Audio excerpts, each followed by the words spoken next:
پہلے تو میں نے مسلمانوں کے اخلاق سنے تھے، اب تو میں نے دیکھ بھی لیے۔ اور یہ بتا جب 12,000 آیا تھا جان کیوں نہیں چھڑائی؟ تو حضرت چارہ کاٹتے کاٹتے رو پڑے، فرمانے لگے تو نہیں نہ جانتا یہ بیٹیاں سانجی ہوتی ہیں، پتہ نہیں نا؟ میرے رسول پاک نے تو حاتم طائی کی بیٹی کے سر پہ کپڑا رکھ کے کہا تھا بیٹیاں برابر ہوتی ہیں، تو یہ نہیں پتا جب اس کی 6 بیٹیوں کی شادی ہوئی ہے میرے اندر روحانیت کتنی بڑی ہے۔ فرمایا پھر 12,000 آیا ہے تو 2-4 بچیاں پھر گئی ہیں،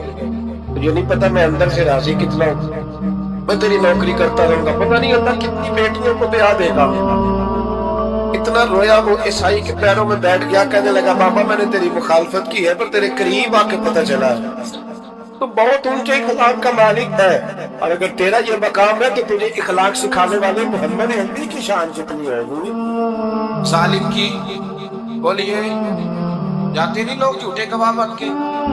وکیل صاحب کو نہیں پتا ہوتا کہ یہ بندہ مجرم ہے جو میرے پاس آیا، کیا مجرموں کے وکیل نہیں ہوتے؟ بولے اس کو پتہ نہیں ہوتا وکیل صاحب کو کہ یہ صاحب مجرم ہے میرے پاس مقدمہ لے کے آئے ہیں، اور اگر بے ادبی نہ ہو جائے تو میرا خیال ہے قاضی عدالت کو بھی پتا ہوتا ہے کہ مجرم کون ہے اور مظلوم۔ میرے نبی پاک صلی اللہ علیہ وسلم نے اس قدر زیادہ سختی فرمائی اس مسئلے میں، فرمایا جس کو پتا تھا کہ فلاں آدمی ظالم ہے، ظلم کر رہا ہے، پھر وہ ظالم کا گواہ بنا یا اس نے ظالم کی مدد کی، کتنی کی؟ شارحین لکھتے ہیں چاہے اس نے ایک جملہ بول کے کی، چاہے ایک، سارے بولیے، چاہے ایک غریب کو اس نے ظلم کیا تو کہتے ہیں علاج یہ سی، چاہے ایک جملہ بول کے کی، شارحین اس حدیث کی شرح میں ایک جملہ بول کے چاہے مدد کی، جس بندے نے کسی ظالم کی مدد کی کسی مقدمے میں یا کسی صورت میں، ان سے پتا تھا یہ ظالم ہے، میرے نبی پاک صلی اللہ تعالیٰ علیہ وسلم فرماتے ہیں اگر اس نے مدد کی، ابھی ظالم کی بات نہیں ہو رہی، ظالم کے مددگار کی بات ہے، اگر کسی نے ظالم کی مدد کی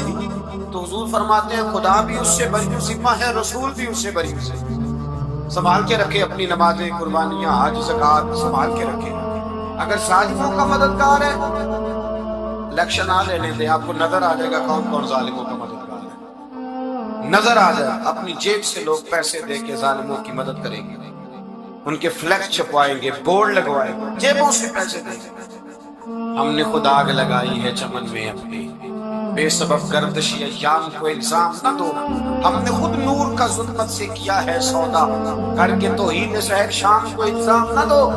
ظالموں کے مددگار میدان میں آ گئے، یہ چھوٹا لفظ نہیں، میرے حبیب پاک صلی اللہ علیہ وسلم نے فرمایا جو ظالم کا مددگار ہے سن لے جو سجن کے ساتھ کچہری جاتا ہے، وہ یاد رکھے جو دوست کا گواہ بنتا ہے، وہ یاد رکھے جو کہتا ہے میں مانگی گیا تھا، مجھے بلایا گیا تھا قبضہ چھڑانے کے لیے کسی غریب بیوہ کی جائیداد پہ، کب وہ سن لے تو مدد کر کے نہیں آیا، تو خدا کے ذمے سے نکل گیا۔ رسول پاک نے فرمایا تیرا میرا تعلق ختم ہو گیا، تو ظالم ہو گیا، پھر تو کہتا میں بے چین ہوں، میں بے قرار ہوں، میں آزمائش کا شکار ہوں، پلٹ کے دیکھ تو صحیح تیرا گناہ کتنا بڑا ہے۔ میرے نبی پاک صلی اللہ علیہ وسلم کا ایک اور فرمان سننے ابن ماجہ ابو داؤد میں موجود ہے، اس حدیث کو آپ نے یاد کر لینا، کر لیں گے انشاءاللہ، سارے کہیں انشاءاللہ کر لیں گے یاد۔ حضور صلی اللہ علیہ وسلم نے فرمایا اگر تو ظالم کی مدد کرے گا نا، یہ لفظ دل کی تختی پہ لکھ لینا، یہ مکافات عمل ہے، مکافات عمل دنیا، ادھر کرو گے تو ادھر بھرو گے۔ فرمایا اگر تو کسی ظالم کی مدد کرے گا، سن لے حضور کا فرمان ہے، ابن ماجہ ابو داؤد سیاہ میں موجود ہے، فرمایا اگر تو کسی ظالم کی مدد کرے گا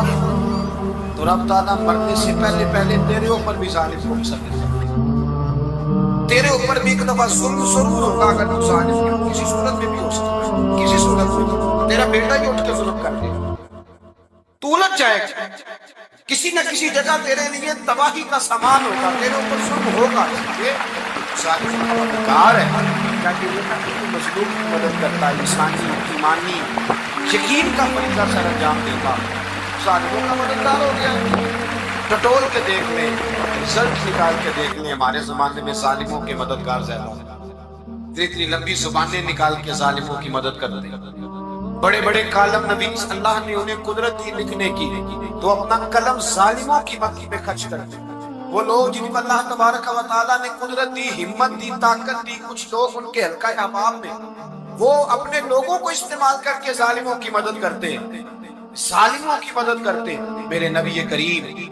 سید عالم نور مجسم صلی اللہ علیہ وسلم نے فرمایا، اگر تو نے ظالم کی مدد کی تو جب تک تو توبہ نہیں کرے گا رب تجھ سے ناراض ہی رہے گا۔ اللہ تجھ سے،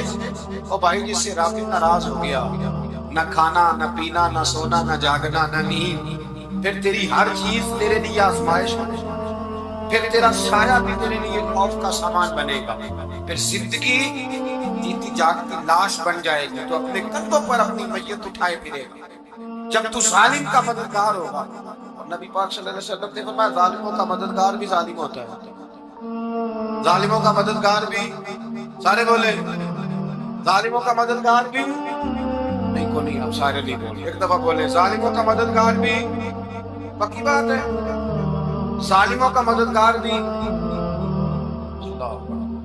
جس کا یارانہ ہو، جس کا دوستانہ ہو، جو کہے میں نے نا اس کو اوکھے ویلے کے لیے ظالم کو یاد رکھا ہوا ہے۔ کبھی مشکل پر رکھے نہیں ہوئے لوگوں نے ظالم دوست،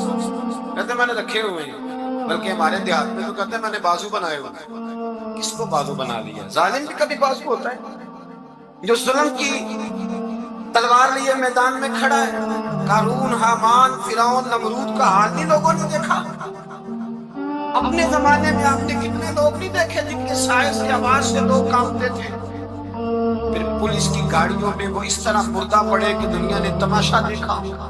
یہ رنگ ہم نے دیکھے نہیں اپنے آنکھوں سے۔ فرمایا ظالم کا مددگار بھی، جو کار میں بٹھا کے لے کے گیا وہ بھی ظالم، جس نے چائے پلائی وہ بھی، جس شخص نے کھانا کھلایا وہ بھی، جو کچہری تک ساتھ گیا وہ بھی، جس نے فلیکس کے نیچے بڑے شرابی کے نیچے چھوٹی اپنی فوٹو لگائی وہ بھی، جو ووٹ کی پرچی ڈالنے گیا وہ بھی۔ کہہ دینا باہر نکل کے کہ حضرت صاحب نے سیاسی تقریر کی، کہہ دینا، پر بات تو سچی ہے نا۔ وہ کرے ہم تو سے تھوڑا سا گلا بھی سن لیں، چھو کرے ہم تو سے تھوڑا سا بھی گلا۔ امام مالک کے پاس ایک بندہ آیا، اس نے کہا حضور میں درسی ہوں، ایک ظالم بادشاہ مجھ سے کپڑے سلواتا ہے، میں تو ظالموں کا مددگار نہیں نا۔ ایک ظالم بادشاہ مجھ سے، حضور میں تو مددگار